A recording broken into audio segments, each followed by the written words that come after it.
Henry Textile Printing and Dyeing Company. We are from China and in Jiangsu province. I'm Paresh Shah. I'm a director of Indogram Bangladesh Limited, Private Limited. Hello, this is Dakshish Desai from Sohan Industries. Yeah, hi, I'm Namita Nair, President, Yarn Export Division in Lee Exports Limited. Well, this is Yasser from Aqsa Industries, Pakistan. We are representing dye stuff from Pakistan.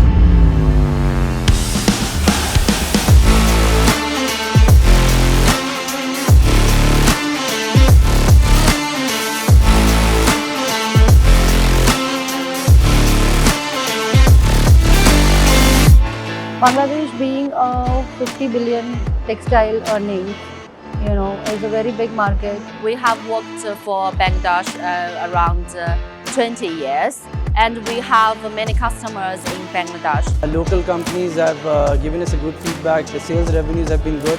We are seeing Bangladesh is a very potential market for marketing of our product. We thought that it is a very good, very big market, a very opportunity market.